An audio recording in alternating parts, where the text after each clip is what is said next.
दोस्तों, ये लड़की बड़ी ही मेहनत से अपने खेत में काम कर रही थी, मगर तभी अचानक से उसे कुछ हुआ और उसने यहाँ पर बैठे हुए बूढ़े लोगों पर हमला कर दिया। वो उन्हें बेदर्दी से मारने लगी, लेकिन आखिर वो ऐसा क्यों कर रही है? दरअसल आपने कभी सोचा है कि इंसान कितना मतलबी हो सकता है? ऐसे ही कई सारे मतलबी लोगों ने इस औरत के साथ कुछ ऐसा किया है जिसे जानकर आपकी रूह कांप उठेगी, और उन्हीं चीजों ने इस लड़की को ऐसा बनने के लिए मजबूर कर दिया है।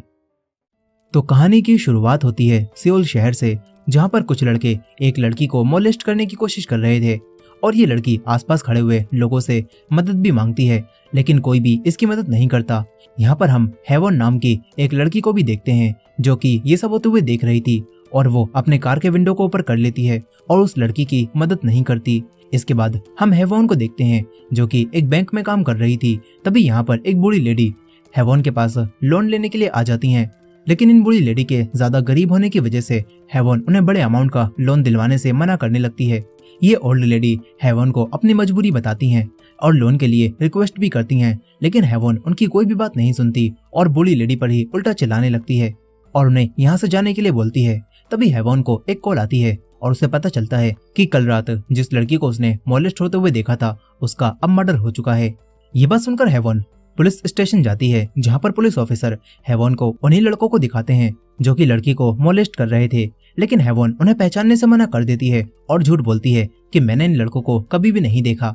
इस बात से हमें पता चलता है कि हेवन को दूसरों के मामलों में पड़ना ज्यादा पसंद नहीं है। फिर चाहे वो किसी के साथ गलत होता हुआ भी देखे, लेकिन तभी उसे कोई फर्क नहीं पड़ता। यहाँ पर ये सब बोलकर हेवन यहाँ से जाने लगती है। तभी उसी लड़की के फादर यहाँ पर आ जाते हैं और उन लड़कों को जेल से बाहर देखकर उनसे लड़ने लगते हैं। साथ ही वो हेवन से भी कहते हैं कि आखिर तुम सब कुछ जानने के बाद पुलिस से झूठ क्यों बोल रही हो? तुम मेरी बेटी को इंसाफ क्यों नहीं दिलवाना चाहती? यहाँ पर हेवन बिना कोई जवाब दिए यहाँ से जाने लगती है। तभी वही लड़के हेवन को रोकते हैं और उसे धमकाते हैं और कहते हैं कि अगर तूने इस बारे में किसी को भी बताया तो हम तेरे साथ भी वही करेंगे जो कि उस लड़की के साथ हुआ। अब तभी यहाँ पर वो ऑफिसर आ जाता है, जिसे देखकर ये लड़के यहाँ से चले जाते हैं। इसके बाद हेवन अपने बैंक वापस आती है, जहाँ पर उसे पता चलता है कि उसकी एक साथी ने उसी बूढ़ी लेडी का लोन पास करा दिया है, और ये बूढ़ी लेडी हेवन के उस साथी को काफी ज्यादा थैंक्स बोल रही होती हैं। ये देखकर हेवन को काफी अजीब लगता है। वो अपनी साथी से बात करती है और कहती है कि तुमने मैनेजर से रिक्वेस्ट करके उस बूढ़ी लेडी को तो लोन दिला दिया, लेकिन ये करके तुम ज्यादा आगे नहीं जा पाओगी। हेवन को ऐसा लग रहा होता है कि जैसे उसकी साथी ने उसे नीचे दिखाने के लिए ऐसा किया हो, और इसलिए हेवन उसे काफी सुनाती है। लेकिन फिर थोड़ी देर बाद हेवन को अपनी गलती का एहसास होता है। वो अपनी साथी को मैसेज करके सॉरी बोलती है। तभी हेवन को बाथरूम के बाहर पिंक कलर की स्लीपर्स दिखाई देती हैं, और जैसे ही हेवन डोर खोलती है तो वो लॉक हो चुका था, और ये देखकर हेवन को ऐसा लगता है जैसे उसकी उसी साथी ने डोर को लॉक कर दिया हो। यहाँ पर हेवन किसी तरह से बाथरूम से बाहर आती है और अपनी उसी साथी के पास आकर उसे एक थप्पड़ मार देती है। लेकिन तभी हेवन को यहाँ के स्टाफ के पास भी पिंक कलर की स्लीपर्स दिखाई देती हैं, जो देखकर हेवन समझ जाती है कि डोर को स्टाफ की लेडी ने ही गलती से लॉक कर दिया होगा और इसमें उसकी साथी की कोई भी गलती नहीं थी। लेकिन अब हेवन का बॉस उससे काफी ज्यादा रूडली बात करता है। वो हेवन को कुछ दिनों के लिए यहाँ से निकाल देता है। इसके बाद हेवन अपने घर आती है, जहाँ पर उसे अपनी फ्रेंड बोक नाम के कुछ लेटर मिलते हैं, लेकिन हेवन उन लेटर को बिना देखे ही डस्टबिन में डाल देती है। इसके बाद हेवन को ऑफिस ना जाने की वजह से अच्छा नहीं लगता और ना ही उसका किसी चीज में मन लगता है, और इसीलिए अब हेवन मुडो आइलैंड पर जाने लगती है, जहाँ काफी सालों पहले हेवन के दादा रहते थे। यहाँ पर हेवन अपने बोट ड्राइवर को भी अपने ग्रैंडफादर का नाम बताती है, जो सुनकर बोट ड्राइवर हेवन के ग्रैंडफादर को पहचान जाता है। साथ ही वो हेवन को भी पहचान लेता है, क्योंकि ये ड्राइवर भी इसी आइलैंड का रहने वाला था। यहाँ पर हमें पता चलता है कि इस आइलैंड की पॉपुलेशन काफी ज्यादा कम है, और यहाँ पर बस टोटल 9 ही लोग रहते हैं, जिसमें हेवन की वही फ्रेंड बोकनाम भी शामिल है।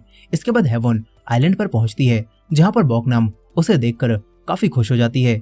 उसे यकीन ही नहीं होता कि उसके बचपन की दोस्त हेवन उसके गांव आई है, लेकिन यहाँ पर हेवन बोकनाम को देखकर ज्यादा खुश नहीं होती। साथ ही ये ड्राइवर भी बोकनाम को हेवन के पीछे ही रहने के लिए बोलता है। इसके बाद बोकनाम हेवन को लेकर गाँव में आ जाती है, जहाँ पर सभी लोग हेवन को देखकर काफी ज्यादा इज्जत के साथ उसका वेलकम करते हैं। बोकनाम हेवन को अपने पति मैनजोंग और उसके भाई चुलजोंग से भी मिलवाती है, और यहाँ पर अपने हस्बैंड का नाम लेने की वजह से बोकनाम की मदर इन लॉ उसे डांटने लगती हैं। इसके बाद हेवन अपने ग्रैंडफादर के घर में आ जाती है, जहाँ पर उसे जमीन पर अपना और बोकनाम का नाम लिखा हुआ दिखाई देता है, जो कि हेवन ने ही काफी समय पहले लिखा था। यहाँ पर बोकनाम की बेटी योन ही हेवन के लिए कुछ फूल लेकर आती है, लेकिन वो हेवन को देखकर उससे बिना बात करे ही यहाँ से चली जाती है। तभी बोकनाम हेवॉन को बताती है कि योनी 10 साल की है, लेकिन अभी तक वो स्कूल नहीं गई है, क्योंकि उसके फादर और उसकी ग्रैंड मदर को लगता है कि लड़कियों को स्कूल जाने की कोई भी जरूरत नहीं है। यहाँ पर हेवॉन बोकनाम से कहती है कि तुम योनी को पढ़ाने के लिए बाहर क्यों नहीं भेज देती। इस पर बोकनाम हेवॉन से कहती है कि मैं अगले साल योनी को पढ़ाने के लिए जरूर भेजूंगी, जिसके बाद योनी भी सभी की तरह बुक पढ़ेगी। अब ये सारी बातें करने के बाद हेवॉन अपने ग्रैंडफादर के घर में सो जाती है और बोकनाम सोते समय हेवॉन का काफी अच्छे से ध्यान रखती है, जिससे पता चलता है कि बोकनाम हेवॉन को अपनी बहुत अच्छी दोस्त मानती है। अब इसके बाद रात के समय मैनजोंग योनी को लेकर बाहर चला जाता है और तभी उसका भाई चुलजोंग बोकनाम के पास आकर उसका फायदा उठाता है और बोकनाम मजबूरी में उससे कुछ भी नहीं कहती। इसके बाद जब मैनजोंग घर वापस आता है तो उसे भी इस बात का पता चल जाता है, लेकिन वो उल्टा बोकनाम को ही मारता है और उसे अपनी फैमिली के खिलाफ कुछ भी बोलने से मना करता है। इससे हमें पता चलता है कि मैनजोंग अपने भाई की हरकतों के बारे में सब कुछ जानता है, लेकिन उसे इस सब से कोई भी परेशानी नहीं है और वो खुद भी यही चाहता है। यहाँ पर मैनजोंग गुस्से में बोकनाम को काफी पीटता है, जिसकी आवाजें बाहर बैठी हुई उसकी बेटी योनी को भी आ रही थी, लेकिन योनी कोई ज्यादा रिएक्ट नहीं करती, जिससे पता चलता है कि बोकनाम के साथ ऐसा रोज ही होता है। अब इसके बाद अगले दिन मैनजोंग कुछ रिपेयरिंग का काम करता है, जिससे उसकी मॉम मैनजोंग की काफी तारीफ करती हैं, लेकिन वो बोकनाम के काम की कोई भी तारीफ नहीं करती और उसे दूसरा काम भी बताने लगती हैं, जिससे पता चलता है कि यहाँ पर सभी लोग बोकनाम के साथ काफी बुरा बर्ताव करते हैं। अब इसके बाद बोकनाम हेवॉन को खाना भी खिलाती है और उसकी काफी तारीफ करती है। साथ ही बोकनाम हेवॉन के गंदे कपड़ों को भी धोने के लिए ले लेती है। यहाँ पर बोकनाम को हेवॉन के कपड़े भी काफी अच्छे लगते हैं। इसके बाद बोकनाम हेवॉन के साथ बात भी लेती है और उसे हेवॉन की स्किन भी काफी अच्छी लगती है, क्योंकि यहाँ पर काम करते करते उसकी स्किन भी बेकार हो चुकी थी। यहीं पर हेवॉन को भी बोकनाम के साथ टाइम स्पेंड करना अच्छा लगने लगता है। अब अगले दिन हेवॉन गांव में घूमने लगती है, तभी उसके पास चुलजोंग आने लगता है, लेकिन उसे आता हुआ देखकर हेवॉन एक कांच का टुकड़ा उठा लेती है, क्योंकि उसकी नीयत साफ नहीं थी। चुलजोंग हेवॉन की तरफ ही आ रहा था और तभी यहाँ पर योनी आ जाती है, जिसे देखकर चुलजोंग यहाँ से चला जाता है। योनी अब हेवॉन को एक बुक दिखाती है जिसमें शहर के बारे में लिखा था और ये योनी की सबसे ज्यादा पसंदीदा बुक होती है, क्योंकि योनी को सेउल शहर काफी पसंद था।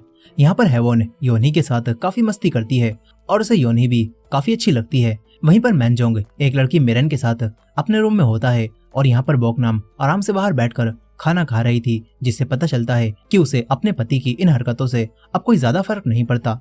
अब तभी हेवॉन भी योनी को लेकर यहाँ पर आने लगती है और ये देखकर बोकनाम योनी को वापस भगाने लगती है, लेकिन हेवॉन सब कुछ समझ जाती है कि यहाँ पर क्या चल रहा है और बोकनाम योनी को हेवॉन के साथ ही यहाँ से भेज देती है और वापस आकर खाना खाने लगती है। अब कुछ देर बाद मिरेन रूम से बाहर आती है और मेकअप करने लगती है, जो देखकर योनी को काफी गुस्सा आता है।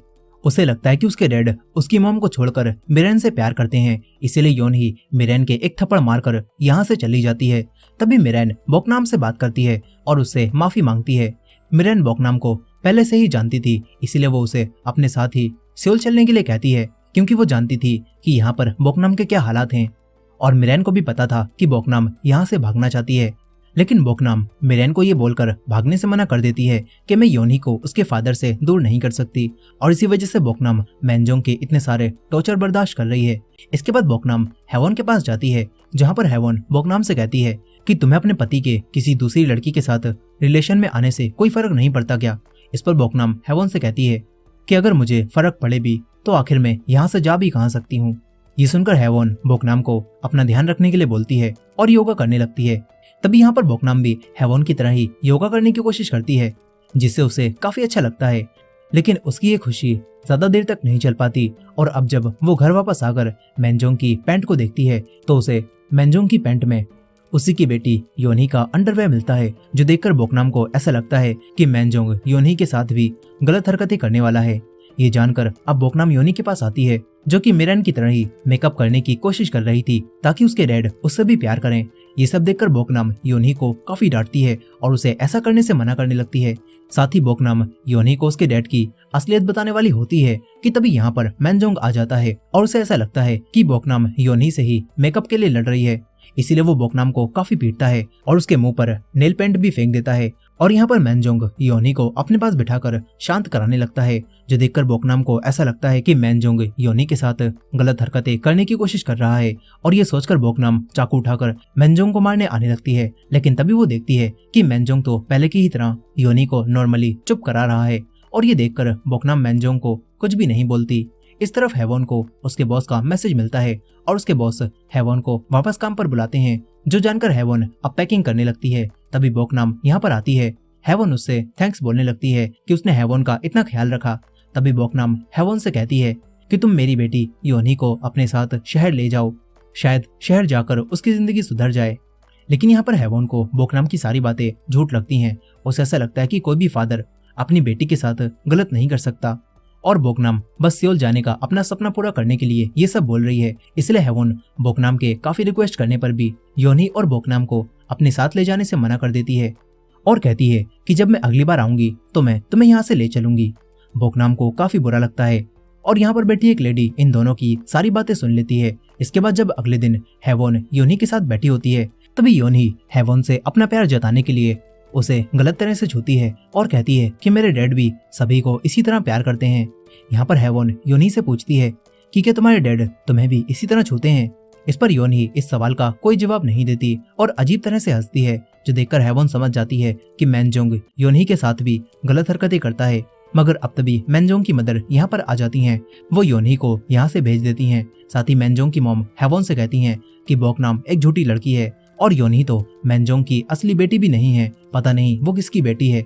लेकिन मैनजोंग तब भी उससे प्यार करता है और उसे अपना समझता है, वो एक अच्छा इंसान है। ये सारी बातें बोलकर वो मैनजोंग की अच्छी इमेज बनाकर हेवॉन की नजरों में बोकनाम को गलत साबित करना चाहती थी। अब इसके बाद जब मैनजोंग सो रहा होता है, तभी बोकनाम उसकी जेब से कुछ पैसे और कबर्ड की चाबियां निकाल लेती है और वहां पर रखे हुए फोन से मिरेन को कॉल करती है और कल यहाँ पर एक बोट लाने के लिए कहती है ताकि वो सियोल से भाग सके। अब इसके बाद बोकनाम सुबह सबके उठने से पहले ही योनी को लेकर यहाँ से भागने लगती है। यहाँ पर योनी का मन अपने डैड को छोड़कर जाने का नहीं करता और वो जाने से मना करने लगती है। लेकिन बोकनाम योनी को समझाती है और कहती है कि तुम सियोल में जाकर स्कूल जा पाओगी। ये सुनकर योनी और बोकनाम दोनों किनारे पर आ जाती हैं, जहाँ पर मिरेन उसी बोट को हायर करके यहाँ पर लाई होती है जिसमें हेवॉन यहाँ पर आई थी और उसका ड्राइवर मैनजोंग का दोस्त भी था। और इस ड्राइवर को देखकर बोकनाम काफी डर जाती है। लेकिन तभी ये ड्राइवर कहता है कि चिंता मत करो, मुझे बस पैसों से मतलब है और तुम कहाँ जा रही हो मुझे इससे मतलब नहीं है। ये सुनकर अब बोकनाम सारे पैसे ड्राइवर को दे देती है और बोट को यहाँ से ले जाने के लिए बोलती है। लेकिन अब तभी मैनजोंग यहाँ पर आने लगता है, जो देखकर बोकनाम ड्राइवर से जल्दी से बोट चलाने के लिए कहती है। लेकिन ड्राइवर जानबूझकर यहाँ से नहीं जाता, जिससे अब मैनजोंग बोकनाम को पकड़ लेता है और उसे काफी बुरा पीटता है और ले जाने लगता है। यहाँ पर कोई भी बोकनाम को पिटने से नहीं बचाता और ये देखकर योनी बोकनाम को बचाने की कोशिश करती है, लेकिन मैनजोंग उसे भी मारता है और कहता है कि मैं तुम्हारा असली बाप नहीं हूँ। ये बात सुनकर बोकनाम अपनी बेटी को बचाने के लिए एक पत्थर हाथ में उठा लेती है और सभी से कहती है कि मुझे योनी के बारे में कैसे पता होगा जब यहाँ पर गांव में मौजूद हर एक आदमी ने मेरा रेप किया था। यहाँ पर बोकनाम की बातों से हमें पता चलता है कि बोकनाम का यहाँ पर रहने वाले हर एक आदमी ने रेप किया है, इसलिए उसे योनी के असली बाप के बारे में भी नहीं पता। ये सारी बातें सुनकर मैनजोंग बोकनाम को और ज्यादा पीटता है और यहाँ पर योनी फिर से अपनी माँ को बचाने के लिए मैनजोंग के पैर पर काटती है और जैसे ही मैनजोंग योनी को धक्का देता है तो उसका सर पत्थर से टकराता है और योनी यहीं पर मर जाती है। ये देखकर सभी लोग हैरान रह जाते हैं। यहाँ पर बोकनाम भी ये देखकर पूरी तरह से टूट जाती है। इसके बाद एक ऑफिसर इन्वेस्टिगेशन करने के लिए यहाँ पर आता है और अब सभी लोग उस ऑफिसर के सामने ऐसा बिहेव करते हैं जैसे उन्होंने कुछ किया ही ना हो। मैनजोंग भी ऑफिसर के सामने बिल्कुल शरीफ बनता है और कहता है कि मेरी वाइफ योनी को लेकर यहाँ से भाग रही थी और उसी की हड़बड़ी में मेरी बेटी गिर गई और उसका सर पत्थर से टकराया और उसकी डेथ हो गई। ऐसा बोलकर सभी लोग बोकनाम पर ही योनी की डेथ का इल्जाम लगाने लगते हैं और वो बोट ड्राइवर भी इन्हीं लोगों का साथ देता है। यहाँ पर ऑफिसर हेवॉन से भी इस बारे में पूछता है, लेकिन हेवॉन कहती है कि मुझे कुछ नहीं पता, जब ये सब हो रहा था तब मैं सो रही थी। अपनी दोस्त की ये बात सुनकर हेवॉन को काफी दुख होता है।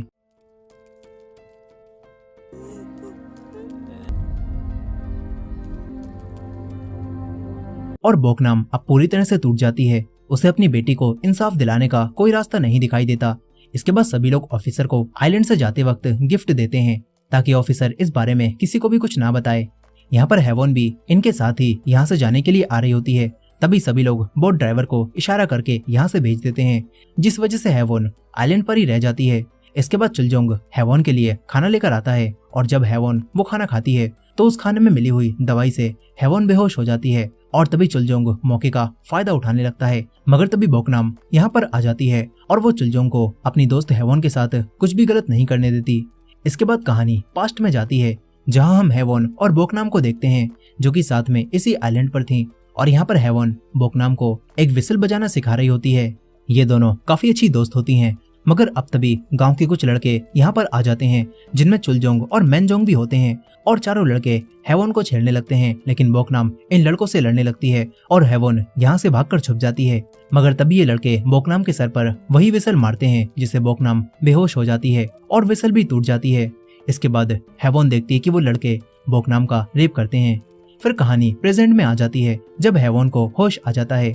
वहीं दूसरी तरफ बोकनाम भी अपनी बेटी की कब्र के पास ही खड़ी होती है, और ये देखकर मैनजोंग और उसकी मॉम बोकनाम पर चिल्लाते हैं। और फिर मैनजोंग अपने भाई चुलजोंग के साथ सियोल में सामान बेचने चला जाता है, और बोकनाम गांव के बाकी लोगों के साथ खेत में काम करने लगती है। यहाँ पर बोकनाम को काम करते हुए छोड़कर सभी लोग खाना खाने लगते हैं और मस्ती करने लगते हैं। ये लोग बोकनाम से सिर्फ काम करवाते हैं, और बोकनाम भी काफी गुस्से में काम करती रहती है। वो किसी तरह से अपनी बातें बोलने के बारे में सोचती है, और तभी बोकनाम सूरज को भी देखने लगती है। उसे रियलाइज होता है कि वो और नहीं सह सकती और उसे अपनी बेटी की मौत का बदला खुद ही लेना होगा। ये सोचकर अब बोकनाम अपने हथियार को एक ओल्ड लेडी के गले पर मारती है और उन्हें खत्म कर देती है। ये चीज देखकर सभी लोग हैरान रह जाते हैं और एक लेडी यहाँ से भागने लगती है, लेकिन तभी बोकनाम उसका भी गला काटकर उसे भी खत्म कर देती है। यहाँ पर एक लेडी मैनजोंग की मॉम के पास जा ही रही थी कि तभी वो गिर जाती है और बोकनाम उसे भी खत्म कर देती है। और ऐसा करते हुए बोकनाम को काफी अच्छा लगता है। ये सब देखकर मैनजोंग की मॉम काफी डर जाती हैं। इसके बाद बोकनाम अपनी मदर इन लॉ को भी ढूंढती है, साथ ही वो सभी मरे हुए लोगों को भी ठिकाने लगा देती है। यहाँ पर हेवॉन जब सोकर उठती है तो बोट ड्राइवर को यहाँ बुलाने के लिए कॉल करने लगती है, लेकिन उसके फोन में नेटवर्क नहीं आते। और तभी हेवॉन देखती है कि किसी ने जानबूझकर नेटवर्क के तारों को काट दिया है और बोकनाम ने ही ऐसा किया होता है। इस तरफ बोकनाम अब उसी ओल्ड मैन के पास आती है, और क्योंकि उस ओल्ड मैन ने कुछ भी नहीं किया था, इसलिए बोकनाम उससे कुछ भी नहीं करती और उसके हेयर को काटने लगती है। वहीं दूसरी तरफ मैनजोंग की मॉम हेवॉन के पास काफी डरी हुई हालत में आती हैं, जिन्हें देखकर हेवॉन भी हैरान रह जाती है और उनसे पूछती है कि आखिर तुम्हें क्या हुआ है। इस पर मैनजोंग की मॉम हेवॉन को कुछ खास नहीं बताती और तुरंत ही यहाँ से चलने के लिए कहती हैं। मगर अब तभी बोकनाम यहाँ पर आ जाती है और हेवॉन के एक थप्पड़ मारती है और फिर अपनी मदर इन लॉ को मारने के लिए उनके पीछे जाने लगती है। लेकिन अब आगे भागने का रास्ता खत्म होता है और बोकनाम की मदर इन लॉ अपने आप को बचाने के लिए चाकू चलाने लगती हैं, और तभी उनका चाकू भी हाथ से छूट जाता है। यहाँ पर मैनजोंग और चुलजोंग वापस आ रहे होते हैं, लेकिन तभी बोकनाम अपनी मदर इन लॉ को पहाड़ से नीचे फेंक देती है और उन्हें भी खत्म कर देती है। यहीं पर अब हेवॉन भी छुपने के लिए भाग जाती है और चुलजोंग जंगल में मुंह हाथ धोने लगता है। तभी बोकनाम वहाँ पर आती है और चुलजोंग की गर्दन को काट देती है। ये सब हेवॉन देख लेती है और डर कर भागने लगती है। इस तरफ मैनजोंग गांव में आता है, जहाँ पर उसे फसल धूप में पड़ी दिखाई देती है, और यहाँ पर उसे कोई भी दिखाई नहीं देता। वो ओल्ड मैन भी इन्हें कुछ भी नहीं बताता। इसके बाद मैनजोंग सभी को ढूंढता ढूंढता जंगल में आता है, जहाँ पर उसे चुलजोंग का कटा हुआ सर पेड़ पर लटका हुआ दिखाई देता है, जो देखकर मैनजोंग और बोट ड्राइवर हैरान रह जाते हैं। और तभी बोकनाम पीछे से इनके ऊपर हमला करने आने लगती है, मगर तभी हेवॉन चिल्लाती है, जिस वजह से दोनों बोकनाम को देख लेते हैं। बोकनाम फिर भी ड्राइवर के हाथ पर काफी गहरा कट मार देती है और मैनजोंग पर भी हमला करने लगती है, लेकिन मैनजोंग बोकनाम के उसी हथियार को पकड़ लेता है। मैनजोंग बोकनाम के हाथ बांधकर उसे काफी बुरा पीटता है और कहता है कि तुमने ये सब क्यों किया। इस पर बोकनाम मैनजोंग से कहती है कि मैंने ये सब अपनी बेटी की मौत का बदला लेने के लिए किया है। यहाँ अब मैनजोंग बोकनाम से कहता है कि मैं तुम्हें मार दूंगा और तुम्हारी दोस्त हेवॉन को भी अपना बना लूंगा। ये बोलकर मैनजोंग हेवॉन को पकड़ लेता है, मगर अब तभी बोकनाम मैनजोंग से सॉरी बोलती है और ये कहकर उसे पास बुलाती है, जो सुनकर मैनजोंग को काफी अजीब लगता है। यहाँ पर बोकनाम मैनजोंग को अब सेड्यूस करने लगती है और उसकी फिंगर को अपने मुंह में लेती है और अचानक से उसे जोर से काट लेती है, जिससे मैनजोंग को और गुस्सा आ जाता है। वो बोकनाम को मारने के लिए एक हथौड़ा उठाता है, लेकिन इससे पहले ही बोकनाम अपने मुंह में चाकू फंसाकर मैनजोंग के पेट में घुसा देती है, जिससे मैनजोंग मरता तो नहीं, लेकिन उसकी हालत काफी खराब हो जाती है और बोकनाम किसी तरह से अपने हाथ खोल लेती है। वो मैनजोंग को काफी बार चाकू से स्टैब करने लगती है। हेवॉन उसी ड्राइवर को बचाकर यहाँ से भागती है। बोकनाम मैनजोंग को बुरी तरह से मारकर उसे भी खत्म कर देती है और अपना बदला पूरा कर लेती है। हेवोन उसी ड्राइवर को लेकर बोट में आ जाती है, लेकिन अब ड्राइवर की बोट स्टार्ट ही नहीं होती और ये देखकर ये दोनों काफी डर जाते हैं। तभी हेवोन बोट को स्टार्ट कर लेती है, लेकिन वो बंदी होने की वजह से बोट आगे नहीं बढ़ पाती और ये देखकर ड्राइवर किनारे पर रस्सी को खोलने चला जाता है, मगर तभी बोकनाम उसके पास आ जाती है और उसे लेकर पानी में कूद जाती है। तभी हेवोन बोट को आगे बढ़ाती है, जिससे अब पानी में खून आने लगता है और हमें ऐसा लगता है कि बोकनाम और ड्राइवर दोनों ही बोट से कटकर मर गए। अब इसके बाद अगले सीन में हम बोकनाम को देखते हैं, जो कि अब भी जिंदा थी और वो काफी ज्यादा मेकअप करके उसी आइलैंड को छोड़कर सियोल शहर में आने लगती है और बोकनाम इस बार सियोल में आ जाती है। यहाँ बोकनाम अपने साथ अपनी बेटी की स्लीपर भी लाई होती है, जिसे पहने हुए ही उसकी डेथ हो गई थी। बोकनाम उस स्लीपर को सियोल के रोड पर ही छोड़ देती है। वहीं दूसरी तरफ हम हेवोन को भी देखते हैं, जो कि अब पुलिस स्टेशन में थी। यहाँ पर वही ऑफिसर होता है जो कि बोकनाम की बेटी के मरने पर आइलैंड पर गया था और वो ऑफिसर हेवोन को अरेस्ट करके उसे बंद कर देता है। इसके बाद जब हेवोन को होश आता है तो वो देखती है कि उसके पास बोकनाम है, जो देखकर अब हेवोन यहाँ से भागने लगती है, मगर तभी हेवोन देखती है कि बोकनाम ने ऑफिसर को भी मार दिया है और यहाँ पर बोकनाम हेवोन पर भी हमला करती है। हेवोन भी खुद को बचाने के लिए बोकनाम को मारती है और खुद को लॉकअप में लॉक कर लेती है। यहाँ पर बोकनाम ऑफिसर के पास से लॉकर की चाबियां लेने आने लगती है और तभी उसकी नजर उसी विसल पर जाती है जो कि हेवोन ने उसे बचपन में दी थी और बोकनाम उस विसल को लेकर हेवोन के पास आती है और उसे विसल बजाने के लिए बोलती है और लॉक खोलकर हेवोन के पास आने लगती है, मगर तभी वो ऑफिसर बोकनाम को शूट करके गोली मार देता है, लेकिन बोकनाम उससे भी नहीं मरती और वो उस ऑफिसर को भी खत्म कर देती है। इसके बाद बोकनाम हेवोन के पास आती है और उसे भी मारने वाली होती है कि तभी हेवोन उस विसल को तोड़कर बोकनाम के गले में घुसा देती है, जिससे बोकनाम की हालत अब खराब हो जाती है और वो मरने लगती है। लेकिन अब तभी हेवोन उसके मरने से पहले उसी के लिए विसल बजाती है और रोने लगती है। यहाँ पर बोकनाम हेवोन को शांत कराती है और इसके साथ ही बोकनाम की भी डेथ हो जाती है। अब इसके बाद कहानी कुछ समय आगे जाती है, जहाँ पर हम आइलैंड पर मरने वाले सभी लोगों की कब्रों को देखते हैं, जिन्हें बोकनाम ने यहाँ पर जाने से पहले बना दिया था। और यहाँ पर वो आखिरी बचा हुआ आदमी जो कि काफी बूढ़ा था, वो भी अब खुद ही मर जाता है। वहीं दूसरी तरफ हम हेवोन को देखते हैं, जो कि अब इतनी बड़ी घटना के बाद अंदर से बदल चुकी थी। उसने अपना मतलबीपन खत्म कर दिया होता है। वो पुलिस स्टेशन जाकर पुलिस को सच्चाई बता देती है कि किन लड़कों ने कहानी की शुरुआत में उस लड़की को मोलेस्ट करके उसका मर्डर किया था, और अब पुलिस उन लड़कों को पकड़ लेती है। अब इसके बाद घर वापस आकर हेवोन बोकनाम के भेजे हुए उन्हीं पुराने लेटर्स को पढ़ती है, जिन्हें वो अक्सर डस्टबिन में फेंक दिया करती थी, और वो देखती है कि इन सभी लेटर्स में बोकनाम ने अपनी परेशानियों के बारे में बताया था और कहा था कि तुम एक बार आइलैंड आकर मुझे यहाँ से बचाकर ले चलो। ये सब देखकर हेवोन को काफी बुरा लगता है। वो बोकनाम को ना बचा पाने की गिल्ट की वजह से अंदर से उदास होती है और वो उसी पोजीशन में लेट जाती है जिस तरह का वो मोडो आइलैंड बना हुआ था। और इसी एंडिंग के साथ ये कहानी यहीं पर खत्म हो जाती है। दोस्तों, आपको ये मूवी कैसी लगी कमेंट करके जरूर बताइएगा, और ये वीडियो पसंद आई हो तो वीडियो को लाइक करके हमारे चैनल को भी सब्सक्राइब करना मत भूलिएगा। मिलते हैं नेक्स्ट वीडियो में।